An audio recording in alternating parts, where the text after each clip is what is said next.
This OP melee crit build will have you like an untouchable Jedi, dodging and killing groups of enemies or bosses with ease. And I don't know if this is a bug or not, but the best part of this is you can deal this massive damage to your enemies whilst you're on the other side of a wall, so you can't usually be hurt or touched.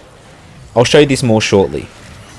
And this is all done on the Apocalypse difficulty, so you'll be like a god when using this on any other lower difficulties. As you can see, this build also gives you high crit chance and damage on your firearms, so it's a very versatile build. I'll quickly show you what I'm using to achieve this. First up is our Butcher's Fetish Amulet for increased crit chance and damage when hitting enemies with a charged melee attack. Then the Ikari Warband for more crit bonus, because we will be dodging heaps due to our Quilted Heart relic, so this pairs really well together. Braided Thorns Ring, but this is better when facing groups of smaller enemies rather than bosses. So if on a boss fight, maybe swap this ring out for the Blood Jewel Ring to apply bleeding on charged melee hits.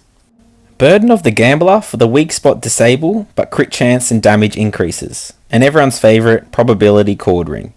For the Relic, use the Quilted Heart. This will give unlimited stamina for evading and charged melee attacks, and gives big health regeneration with every evade. This pairs really well with the Whirlwind mod on the Spectral Blade, because performing a charged melee attack during a neutral backdash, evade creates slashes that hits all enemies within 8 meters of you. That hits enemies above, in front, behind, and even if they're behind objects. And that's the craziest part. You can continually keep an object between you and your enemy so the enemy can't hurt you. But at the same time you can deal big crit damage on them as long as they're within 8 meters of you. Do you think this is bugged and will be patched later?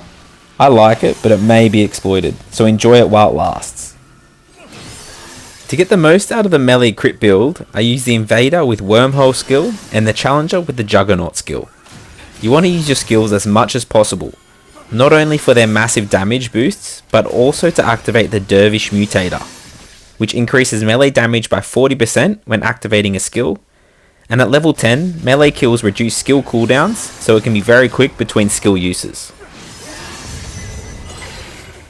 This build really shines when fighting groups of enemies, as it often kills the whole group with just one swing, and it helps to easily kill those flying enemies that may be hard to aim at. You'll have so much fun if you can get in the middle of a big group of enemies to just annihilate them instantly.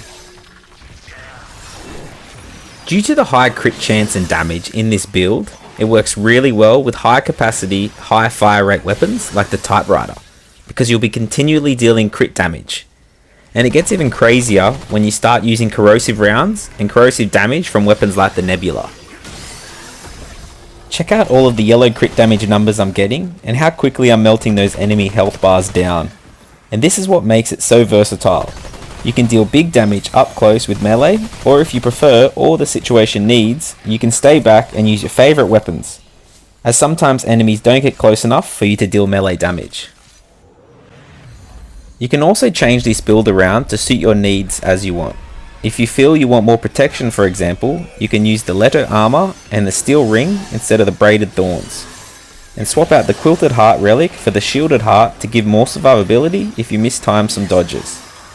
It even works well as a bleed and crit build if you want to add some health regen in by swapping in the Blood Jewel and the Blood Tinged rings and the Whetstone amulet to keep the crit chance and damage high. With this variation, we will be making the boss bleed and triggering the high crit statistics, and we will gain 2 health per second whilst within 10 meters of the bleeding enemy.